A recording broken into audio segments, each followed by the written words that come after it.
It had so much nuance and color and just all these beautiful little magical details were popping out. It was just kind of perfect. You know,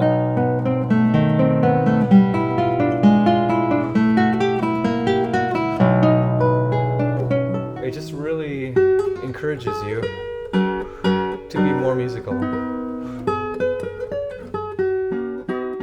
Okay, we're here with Drew Henderson, amazing producer, recording engineer, and guitarist. Thank you very much. It's great to have you here in the new showroom. Oh, it's my pleasure. Thanks for having me. It's a treat to try all these incredible guitars. So. Awesome. Well, we're going to have so much fun today, too. But, I think it'll be so much fun today to see what instruments you gravitate towards from your perspective as a recording engineer, guitarist, someone who's recorded not only yourself a lot, but so many others, people like Solo Duo, Hal Young, Petra Plachkova, so many others, as well as non-guitarist as well. Yeah, and, a lot of that, yeah.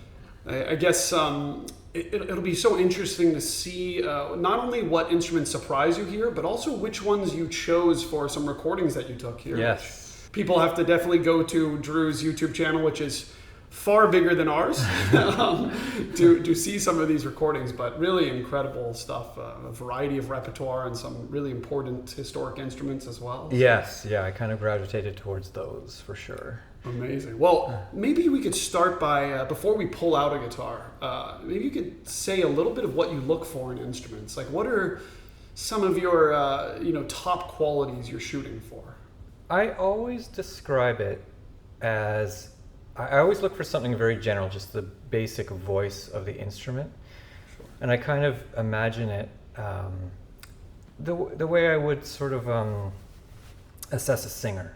Just the beautiful kind of singing quality of the instrument, right. The richness in the sound.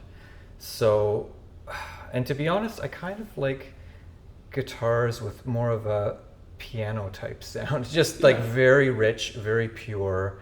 You don't hear a lot of extra mechanical noise because some guitars are very prone to that. Sure, yeah. So, which has been a problem being a recording artist, dealing with guitars like that, because microphones can sometimes exaggerate that noise, right? And can contribute a lot to like ear fatigue and stuff like that, and it's very difficult to remove.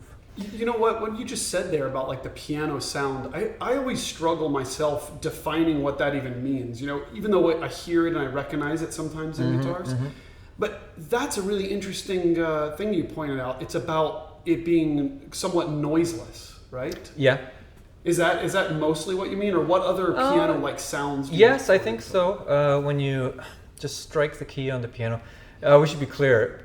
Like a Steinway piano. Okay. Yeah, there are some brighter pianos. My wife's the piano player, so sure. We know there are some brighter ones. But yeah, like a Steinway where you just hear the beautiful fundamental of the note with not too many higher overtones, sure. Kind of cluttering up the sound. Maybe not so much of an aggressive attack. Yeah, right? Although, I'm going to be a total hypocrite here. I've loved some of the more aggressive Spanish ones, but I played specific repertoire for that instrument. Right. So that, a good amount of sustain is something I look for. Again, back to like piano qualities, like it's beautiful to just kind of linger on notes. Yeah, to savor them. If the sustain's really short, it's difficult to do that. Right.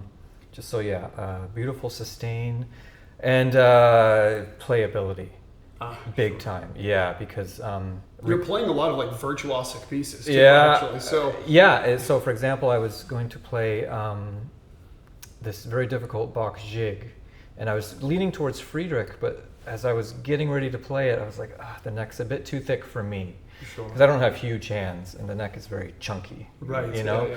So I played on it for a little bit, but I imagined after, playing the piece through for a few takes, it would just crush my hand. Right, sure. So I switched to a more modern guitar, which I just kind of was very easy for me. Yeah. So, yeah, I guess we're going to discuss lots of different choices for different repertoire and things like that. It'll be great once we get some guitars in your hands, and I'm sure we'll dive into all these topics a lot more. So, thank you so much for joining me. Thank you for having me. Put some guitars in your lap. Well, why don't we start with a couple of the German instruments that you were playing on? Okay. Two very different ones. One was a Hauser I, a very special one. Yeah. I'm going to go grab it. Okay, perfect. Thank you. So the very first guitar is this Hauser I from 1952, the final year of Hauser I's life. Of course, the famous luthier who built instruments for Julian Bream, Segovia, and so many others. But I think we were talking about this guitar for some time before you even arrived, and you were excited to play this one. Yeah. And you had quite a few guitars to choose from, but this seemed to be such an obvious choice for you. So I'm excited for you to give it a go again and maybe talk a bit about it. Yes, so I wanted to record some music that I just couldn't find a proper kind of venue or situation to record it in. Sure. So, for example, I've wanted to record Mallorca for a long time, but I just felt like I just kind of didn't want to do it on a double top. Sure. You know, I just wanted, it was the Segovia arrangement. And so coming here was a beautiful situation to play it on such an incredible guitar. It's the perfect guitar for that piece.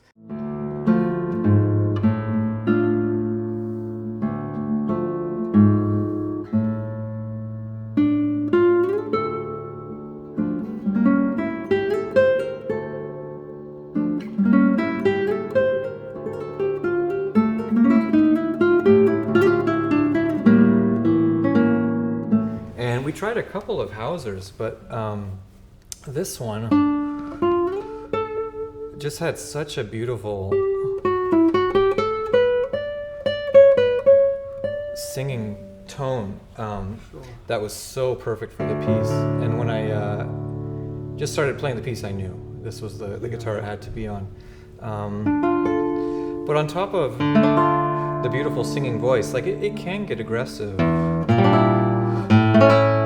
You can dig the aggression out of it. The more time I spent with it, the more I loved it. Just it had so much nuance and color, and just all these beautiful little magical details were popping out. It was just kind of perfect in a lot of ways. It's like the type of guitar that you keep on discovering new details as you play it. Yeah. So I spent a long time recording the piece just because I'd find a new beautiful thing to do with it. And so I was like, I'm going to try it again. And so I did. Also, I know you kind of had some preconceived notions about Hausers too, like maybe like the worst qualities that you could imagine about them, like would have been like, it was like, what did you say, like maybe too tight or bright or? Yeah, something like that. But the opposite was true. Yeah. Because like in Canada, we just don't have, I don't think many Hausers at all. Sure. Maybe none. I don't know. I was always around like old Ramirez guitars when I was studying. That's kind of what we had. But there's just, in America, there's just such a huge wealth of incredible instruments. So this was my first time with a Hauser. But I think to your point, it's fair to say that like some of them are too tight and bright. I mean, that's something how I feel too. Yeah, maybe. This one is just totally open, and it gives you everything you want from it.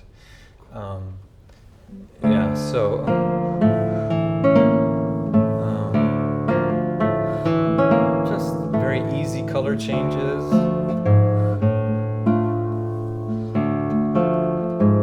And a beautiful balance.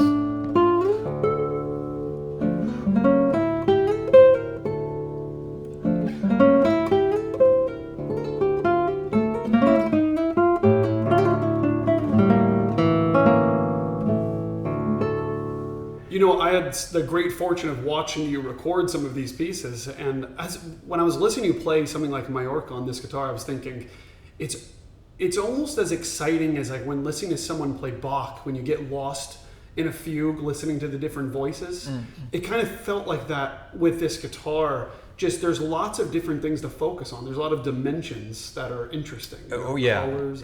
All the nuance I was mentioning, which. I was pleasantly surprised to encounter here. Awesome. Will you play some more? It's just fun to noodle around on this guitar.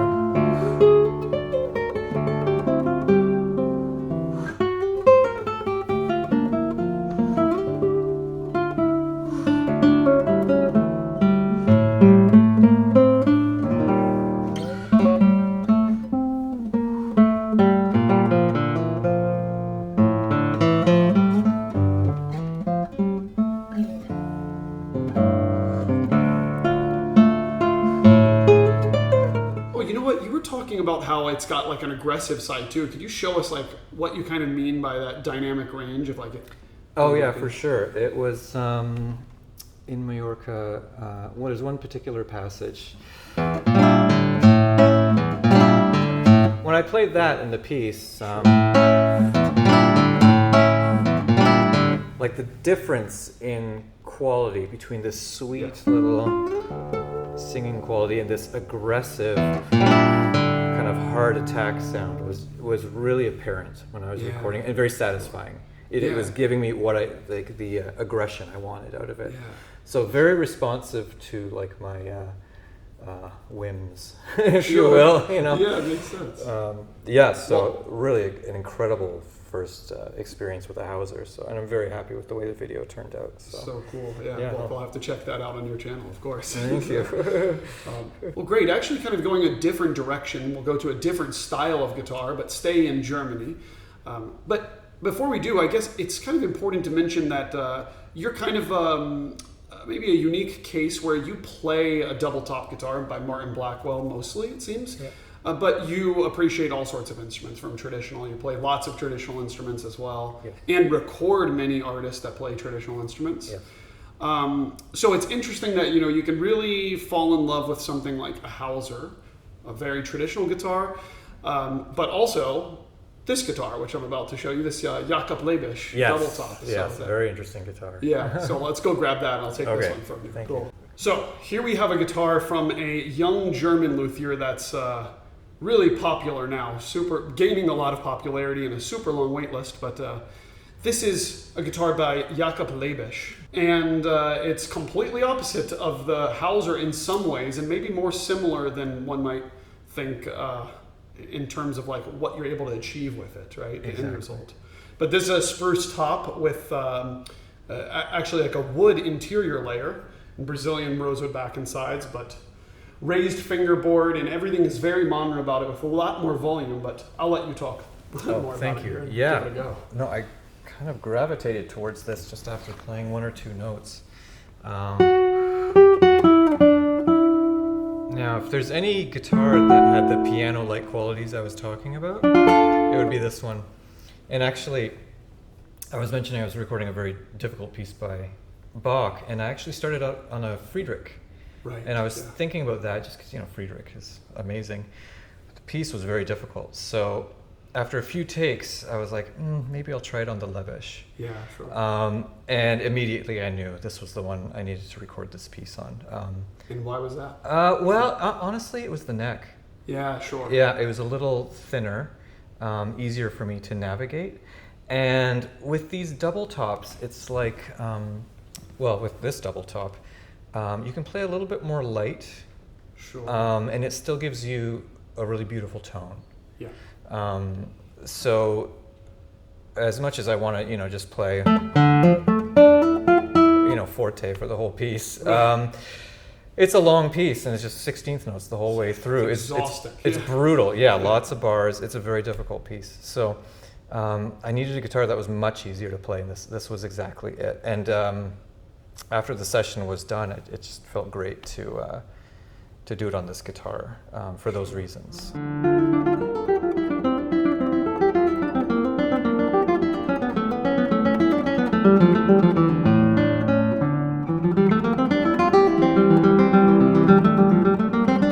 And so in what ways, I mean, we went around the room and tried a lot of double tops, and maybe we'll have some time to do that here today too. But what is it about like this particular double top that seems different or exciting to you? I think the first thing I just noticed is the richness in the sound. Sure. That thing I was talking about, how you don't hear much mechanical noise, which with a lot of double tops you can, it gets a little bit exaggerated because the instrument's so sensitive. But this dampens that so beautifully, which is another reason I love Blackwell so much. Yeah, right. It's like the best of like almost a traditional sound, but with the double top power. Yeah. Sure. So yes, I think that's kind of what drew me to this instrument. Is kind of a similarity to a Blackwell in some ways, but it is very different in its kind of feel. And I just love the aesthetic of this thing too. Like, I know, right? Like everything's gorgeous rosettes. The rosettes are pretty, and also the bridge, or I should say the saddle, is actually wooden. Right. It's just fascinating to me too. It's also a particularly long and low profile bridge. Yes. You know. And I noticed the label is just like it's a true artist signature. Yeah. You know, it looks like a painting that's been signed. Right. Yeah. And I love. Oh my God, that's like. That's you were talking how you like Brazilian backs with like little streaks of lightness. That is basically perfect in my opinion. Yeah. I've had some like really dramatic Brazilian rosewood backs, like on a Bernabe once that looked crazy. Yeah. But I love this kind of understated, but sure, you know, fits your style, like subtle refinement. Really nice thing. I guess so. The contrast of the dark and then the spruce top is just so beautiful, and the color scheme of the little. The kind of burgundy in there. That's right. Oh yeah. Oh, I love it. But anyways, back to the sound. Yeah, it was just kind of one of the easiest guitars to play. Sure. And it had a beautiful sort of rich singing tone. Right. You know, like I always tell people, students who are trying to play maybe things that are too impressive. Right. It's like, just imagine, you know, Pavarotti singing impressive things, but he didn't have the tone. Like no one would want to listen to him, you know? It's all about the voice. Yeah, the voice of the instrument. So that's what I just listen for all the time. Cool. And then from there, the extras, like the sustain, the power. Volume, it's nice, but I'd rather have other qualities. Right. That's kind of like one of the mistakes a lot of people think with double tops is that the players that play on double tops are just ignorant and only want volume, and that's the only quality they're listening for. Well, you know, volume is seductive. Yeah. So in the recording world, there's a kind of a rule that when you're sending people mixes, like, you know, do you like this mix better or this mix better of an album you've recorded? Yeah. They'll always just prefer the louder one. 100%. It doesn't matter. Like, so you have to make sure they're exactly the same volume so you can hear the tonal differences. So in a way, you kind of have to ignore the volume and just listen to what's actually happening. Right. So, and we discovered going back and forth between traditionals and double tops, it's like there is an adjustment period, big time.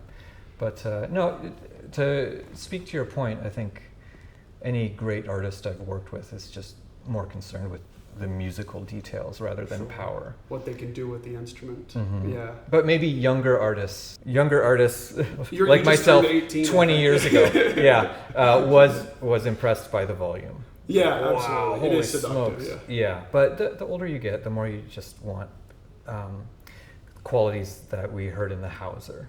You know? Exactly, and those can be found in all styles of instrument, really, like lattice, double top. It's all over the place. So, but yeah, just talking about the voice of the instrument, it's like this very rich, beautiful sound.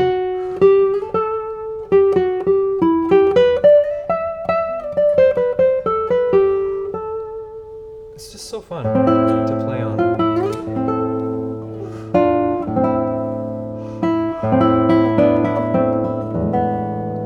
Very dynamic.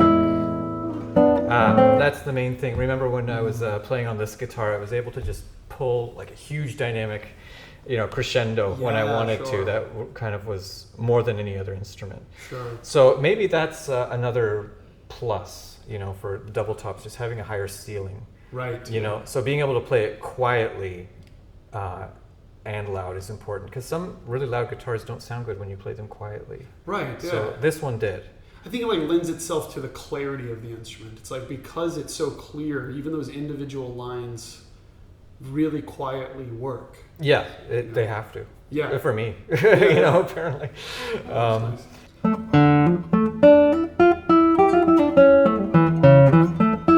So for example, here, I'll take the volume down. Crescendo.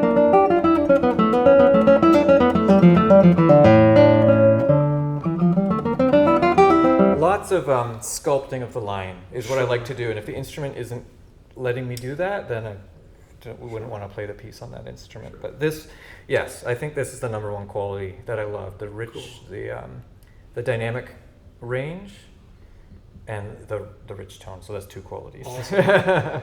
Well, sticking in Germany for a little bit longer, I thought maybe I'd take out another instrument that I know I took out yesterday, and you immediately were gravitating towards it. So maybe I'll grab it. Okay. So next up, I have a particularly interesting Matthias Dammann guitar, of course. The inventor of the double top. However, this is a single top example of his from the year 1992. That also happens to be long scale, so 664 scale guitar. Right. And it seemed you really like this one, so I'd love to see what you think about it now. Yeah, well, this one fooled me because when I first picked it up, I was like, okay, it's a Dammann, it's a double top, it's the double top of all time. But Sure. but you told me it was traditional, and I was just floored because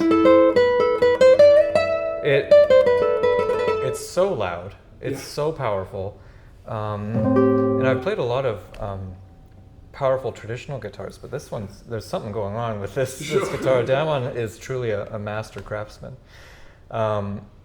which when we tried your personal collection, your Dammann, you could tell he's just a true master guitar maker. Sure. You know, there's just so many. Race car for guitar. Yeah, there's so many incredible qualities with that guitar. So this guitar.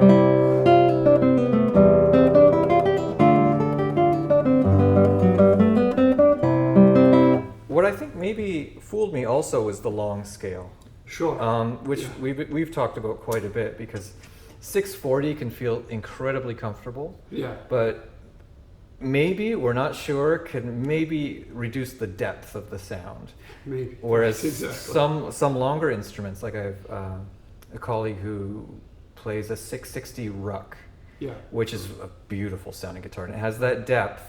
And so does this, and so do the Rodríguez guitars we tried. That's right. Yeah. Cool. We'll get to that too. And And there's also something like a little bit comfortable. Like of course, there's comfort in like your fingers relaxing, being closer together with like a 640 scale. Yeah. But there's something also comfortable about having more space. Also. At definitely, times, right? definitely. Yeah, I think you just kind of get used to it. Yeah. You know, like,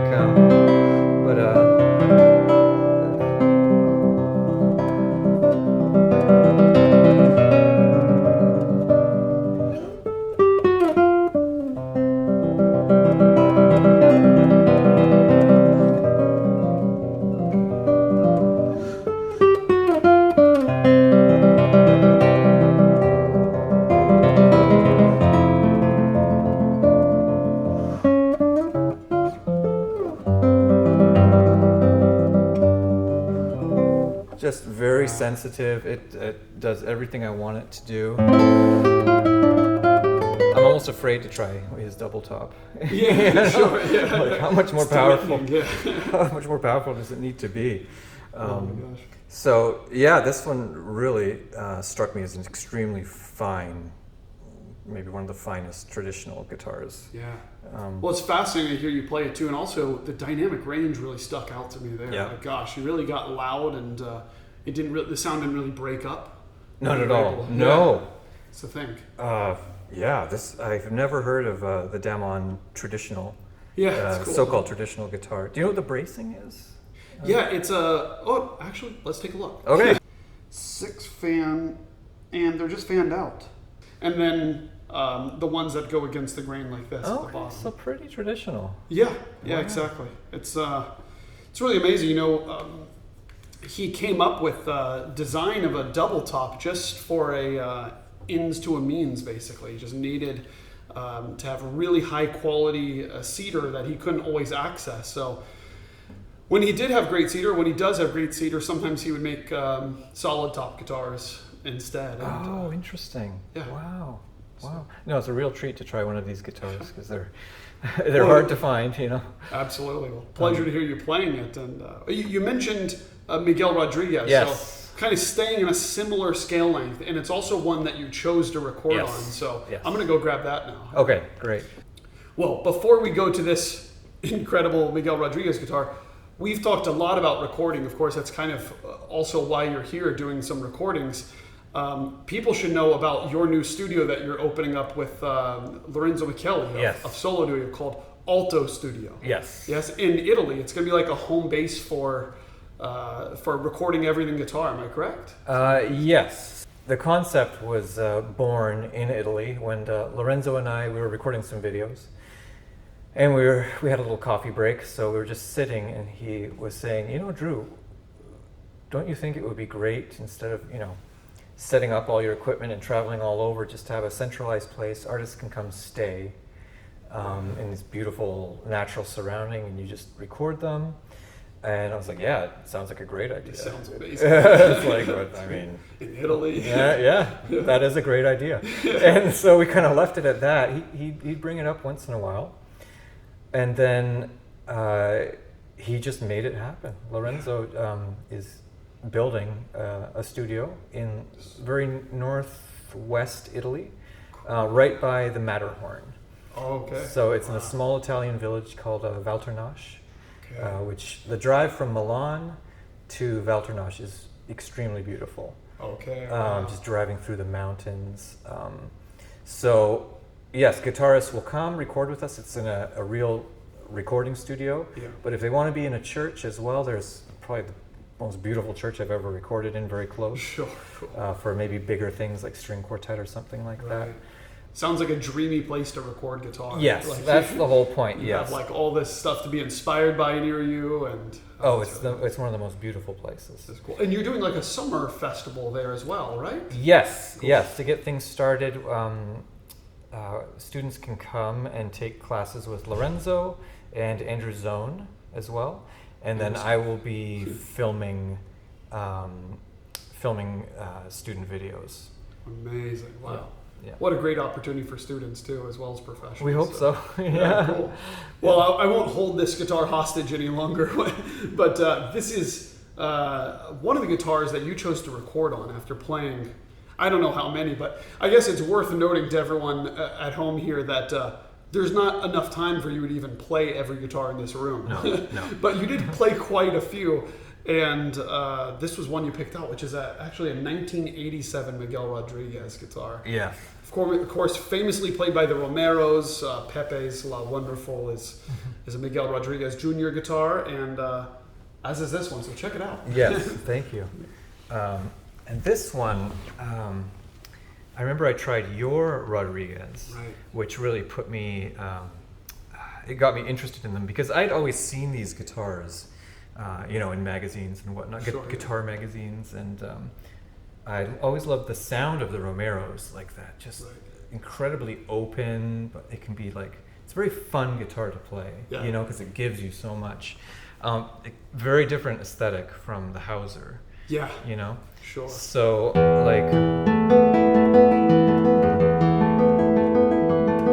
it's a beautiful...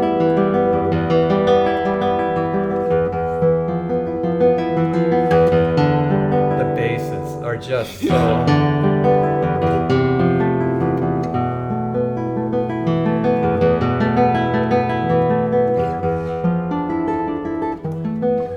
So I kind of wanted to record Tiento Antiguo by Rodrigo because it just demands that sort of sound in the basses at certain spots. I like you capture that like fast vibrato and like really leaning into the note. It reminds me of those videos where Rodrigo's sort of singing along. Oh, you know what I mean? Sure. Like that kind of sound. At the same time, when you need it to sing, it really sings. Yeah.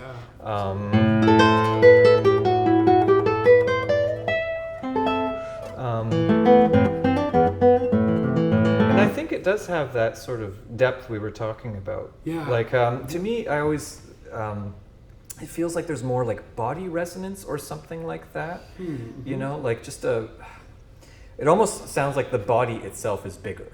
Right. And it very likely is. Just a little bit bigger in size too. I feel it is, at least when it's in my life. I wonder. Yeah. Yeah.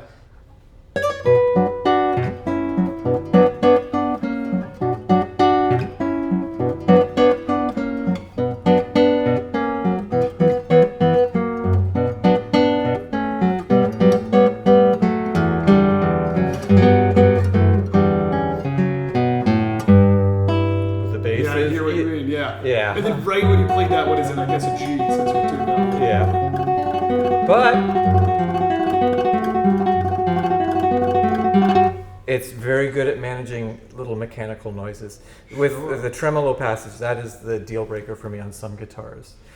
So because if the guitar is kind of prone to like clickiness with the nails, it just will not work for recording. It's annoying, yeah. It's a hard no. Right. But this guitar is gorgeous. I mean, it kind of absorbs that noise. Sure. You know, in a way. And you've recorded this one. It's on your YouTube channel yes. as well. Yes. Yeah, I recorded it on the Blackwell. You had to think about that for a second. You're like, did I record it? That's right.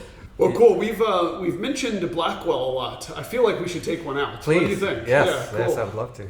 Okay, well, this is a personal guitar of mine. It's a 2023 Martin Blackwell. I won't do any more introductions with this because you know these guitars very well. Why don't I just hand it to you? Thank you. Very, very comfortable with this guitar. Martin's guitars I've kind of known of for a very long time. And I've always been impressed with them because they had the power, but the rich, beautiful kind of dark voice I'm very attracted to. And they just kept getting better and better and better. Sure. And now like everyone wants one. So I consider myself lucky to have one. I have another one on order too. And while he's a Canadian maker and you're a Canadian guitarist and everything else, you guys are on like kind of opposite ends of the country. Oh yeah, it's a long flight to get to him. But right. He lives in this probably one of the most beautiful parts of Canada in British Columbia, in a house he made. Oh, cool. Yeah, which is I've not visited him yet. It's amazing. No, he's a lovely guy. And yeah, I gotta say, these are probably my favorite guitars, honestly. It is so, it has that beautiful dark voice, but the power, which is so satisfying to play in concert. Yeah. So like, I can remember playing some more traditional guitars and walking out on stage and just playing some notes, and like the sound would just kind of fly away. You know, you'd have to kind of overplay the guitar a little bit. The Blackwells are just so perfect for that because you feel like everyone can hear you. Sure. And you don't have to push the guitar too hard. Right. You know, but at the same time, it has all these beautiful colors and whatnot in them. Yeah. Totally hear you. And you also mentioned to me that like from a recording perspective, they're always like very easy and nice to record. Yeah, no, it's weird actually. Like there's how easy they are to record. Like for example, the Invocation and Dance video. Like when I record videos, the microphone position will be slightly compromised because I want them to be out of the shot, right? Because I'll kind of prioritize the shot over the audio to some degree. Sure. You know, so the microphones were basically kind of like down in front of me and like kind of pointing away a little bit, right? Which usually sounds quite terrible, but it sounded amazing with the Blackwell. And like wherever I put the mics, it sounded great. It's that quality of voice that translates so well to the recorded medium. Whereas traditional guitars, like for example, my 7-string, which is super traditional, like it's a small little Lacotte kind of. Yeah, sure. Made by Mark Usher. Yeah, I love that guitar. I've played it so much.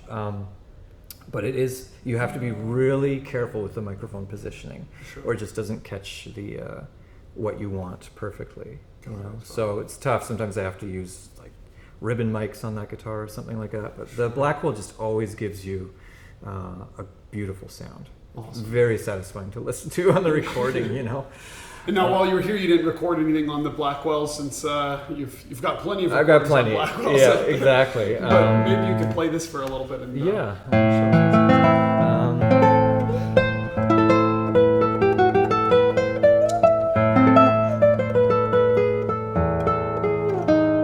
it just gives you.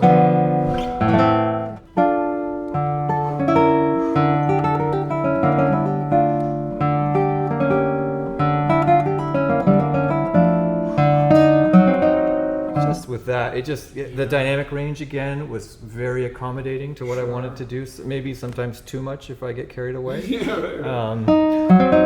complements your sound so well too. You know, yeah, and also in a way, it's like I feel some guitars you almost have to file your nails in a different way. Yeah, sure. To kind of get it to work properly. Right. Yeah. So I was experimenting. I'm always experimenting with the nails, and like although the Blackwell is very forgiving in that regard, There is always like a perfect kind of shape that'll work with a specific guitar.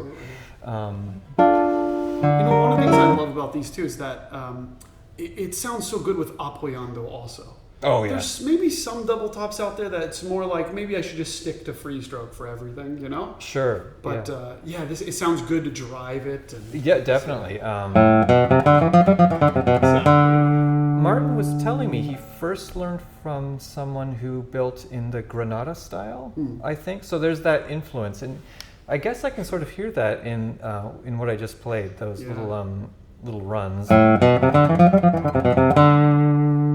It has that growl in the bass when you want it to be, but otherwise usually it's very very soft and so it has different personalities, which I love. Sure. The very gentle quality, and then you can make it aggressive if you wish. Well, you mentioned 7-string guitars a bit there, so I thought maybe we'd move on over to a 7-string that you actually recorded on here. Yes. Next up, we've got a particularly interesting guitar by the French luthier Olivier Fanton. Mm-hmm. This one's from 1993. Of course, a 7-string guitar with particularly beautiful woods here. Maybe you could talk a little bit about this one. Yes, this one I found very interesting because I used to play 8-string, but it was a little too big, and there's a little too much sympathetic vibration to deal with, and it's just doing these sort of stretches was not fun. So 7-string I can deal with, especially the one I have now with the very skinny neck. But I was very interested in this guitar because I had always seen these guitars in old magazines with guitar advertisements, and there were such beautiful pictures of Diandon's instruments. They just look like incredible works of art, and I've always been so curious because Roland Diens played them as well. Yeah, of course. Who I met once, and I had my 8-string at the time, and he played it, noodled around, told me he actually had an 8-string as well. Huh. But I've always been curious because Roland has just this beautiful sound, and there were these very mysterious instruments I'd never seen, but were just such incredible works of art, as you can see with this headstock here, which solves the sort of weird odd number things so well. Yes, which always bothers me so much about 7-strings when you have like 4 on one side. It's so weird looking. Yeah. It's just I'm dealing with that right now with a 7-string being made. We talked about replicating this, but sure, I think it's difficult. Yeah, it must be. Yeah. So there's this. First of all, this beautiful neck, which is like that's like an old Stauffer. They used to do that. Yeah. I think that must have been his idea. I think he doesn't do it so much anymore, but it's really, really cool. And maple here, I assume. Yeah, on the bird's sides, eye. it's bird's eye maple. I don't even know what this is. Yeah, we'll put it up on the screen because I always forget. But when we were discussing me recording pieces here, I was saying I wanted to record a few pieces I couldn't find a place for on my channel. And so doing this particular Bach prelude on this guitar worked so well. Sure. It's something new, it's something interesting. And you arranged this? Yes, it's from the flute partita, BWV 1013.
Yeah, so this guitar, I noticed, had a very rich 7th string, so it's tuned to B right now. Sure, yeah, that's great. Yeah, it is big, you know. Yeah, of So course. 7 strings and 8 strings are sort of a weird concept, and I can see right now. I just noticed this. He didn't make the tie block any bigger. You can see, yeah, right. It comes right up to the edge. yes, which is a great idea, because I think if it's too big, it's just weighing the top down too much. Oh, right. Okay, his goal is still right, the lightweight bridge. Exactly. Yeah, and I'm wondering what the bracing is, because with these extended range guitars, there is usually a sacrifice in the trebles. Sure. You know, they kind of just don't give you as much as they would on a 6-string guitar, which is another reason I kind of moved away from 8-string. 7-string seems to be okay. Still doable at the trebles. Yeah, Doable, yeah. I think. Right. I hope. It really sings on this one. You were just playing it there, so it sounds great. I think so. Yeah, it reminds me a little bit of the De Miranda 8-string I used to own in terms of the tonality. It was spruce as well, single top, I should say. Sure. Yeah. But yeah, this is just a fun work of art, and I mean, this is just the coolest headstock with the coolest tuners ever. But yeah, amazing Rogers with like the buttons that match somehow the top and the sides and the back. I don't know. Well, now we find ourselves dual wielding some beautiful old guitars, early 20th century guitars here. One made by likely a combination of or exclusively Garcia and Simplicio. That's actually labeled as a Torres. Yes. But so obviously in some ways made by Garcia or Simplicio because of the Cuban mahogany and all the amazing details on that guitar. Yeah. And then here is a 1929 Simplicio with again just incredible woods. Interestingly, both spruce tops, right? Yes. From around the same time. This one maybe about 15 years later. But just both incredible guitars that you spent some time playing. So maybe you can share your impressions of each. Yes. I'll set this down while you try it out. So we tuned it a bit lower, right? Which actually adds to the depth of the instrument. But the first thing I noticed, especially, is that low E. Yeah. You know, and you can, or I guess it's a D sharp right now, but you can feel the depth of the instrument. It has this beautiful, intimate sort of sound where you kind of want to just play the guitar slow. You know?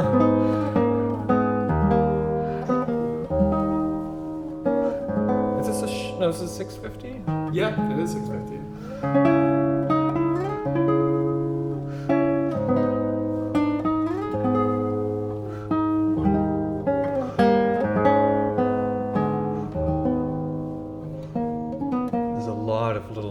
And colors in here.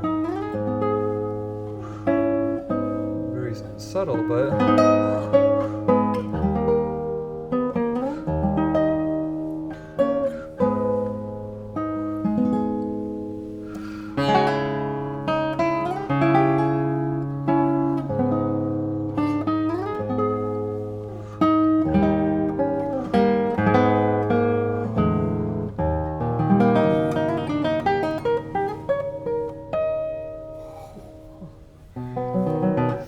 fun to play this guitar. There's so much going on here, so much personality, and the top has just been aged so well. It's all just working together as an instrument. Even with it's a very low action right now. Yeah. So you have to kind of play it gently. But I'm excited when you pop it up to hear how it sounds. Well, you know what? It sounds so great in this small room, but man, I just can't imagine this being played in one of those small Spanish halls that are narrow and long. Oh, right. How this would just fill up the room. Exactly. And I mean, this sort of detail, like you don't really see much, you know? You know, it's based, what this is like a copy of a Torres SE08, like one of the most, I think the most intricately decorated Torres. I see. You can see like all the marquetry along the side here, that's also on the back. I mean, right on the head of the guitar, it's just everywhere. I don't even want to know how long this took to make. Oh my gosh, I know. Is this as difficult as like a rosette with this these pieces here in particular? You know what? We're going to have to leave that up to the luthiers in the comment section. How hard is this to make? How hard is it? Take a good look at the photos and let us know how many hours it would take you to make this guitar. Yeah, like all these extra details. Yeah, I know it's not easy. I've had several luthiers comment on this, just like, oh my gosh, the time is just slipping away in my hands. I wonder. Crazy. I have no idea. But let's see that the other one. Yeah, let's. Simplicio. I've tried a few Simplicios before, so it's always interesting to try a new one. So of course, famously a cabinet maker who inherited the shop of Enrique Garcia, writing the sole disciple of Enrique Garcia on his labels. Similar quality with that low. Now the action is a bit better on this guitar. Yeah, lovely. Probably solely because of the action, I like this one.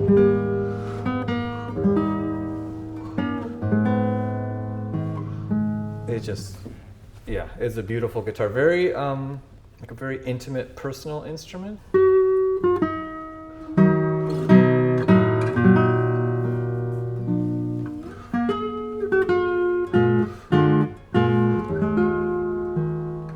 It just really encourages you to be more musical.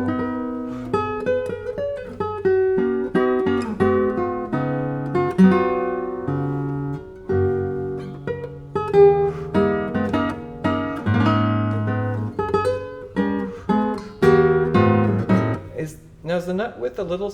It is. It's much less wide. Okay. I believe it's. I'll have to look at the specs. It's 49 or 50 millimeters. Okay, so yeah, I noticed that immediately, and that is so. I also recorded a video on your Stauffer. That's right. Right, and I've done so now I've done a video on a Stauffer and a Lecotte, and the skinny nut width was the biggest problem. Yeah, like sure. they are kind of difficult to play in that regard. Absolutely. You know, and Simplicio's kind of vary. They're not all narrow, but this one was actually made for or owned by an Argentine guitarist, Lucia Sanchez Jordan. Okay. Actually fairly well-known Argentine guitarist at the time. Okay. But I believe maybe the nut width was made a little bit smaller. Sure. In that direction. Right. Yeah. Cool. So I have like kind of like bulbous fingertips. So it's especially difficult for me to get in between the strings. Yeah, so exactly. Especially when you play kind of slightly more difficult pieces with awkward chords. That makes life a bit more difficult. But otherwise, this has just such a lovely sound. After listening to you play it for a moment too, it's like, well, almost every other guitar that we've played so far today is a much louder guitar than this one. Once I hear you playing this in isolation a little bit, I'm not thinking, oh, that's too quiet of an instrument. Right. It still feels so present. You get used to it. Yeah. Yeah. That's the adjustment period between when we tried double tops, especially to traditional. Yeah.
Sorry, I got carried away there with this No, one. I understand. It sounds so beautiful. It lends itself to that kind of music, I think. Yeah, you know? absolutely. That sounds great. God, there's just something, it's just so beautiful about these really old guitars that have been aged and have this history behind them. That's right. You know? There's just this sound to Simplicio, too. That's just so cool to hear. What year is this one again? This is 1929, so it's almost 100 years old. Wow. And so to think about all the different guitarists that might have played this, you know? I wonder, yeah. So I wonder what this thing would look like brand new. You know, when it was just finished being built, like how white that spruce would have been. Exactly. Because this doesn't look like it's a stained top in any way. So I really wondered.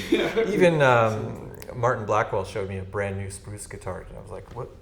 Are they all that white when they start?" And he said, "Yes." And I was like, "Wow." Even after just a few years, it looks different. It does. Yes. Yes. So thank you so much. This of course. is a lovely guitar. Well, Drew, thank you so much for visiting the shop. I mean, what a pleasure it's been to have you here. I mean, for you to go through and play all the different guitars in this room. And, it's been my pleasure. Thank you so much. Thank you so much. Yeah. And everyone at home, you have to check out many of the recordings he made here on Drew's channel, and it'll be linked in the description, all the ways to find you, whether it's Alto Music or your website or social medias. You're kind of everywhere. So. Yeah, pretty much. Yeah. So you'll find me. It's pretty easy. Yeah, that's right. Well, thanks again. And thank you. Yeah. Awesome. Go play some more guitars off camera now. Yeah, exactly. Awesome. Cool.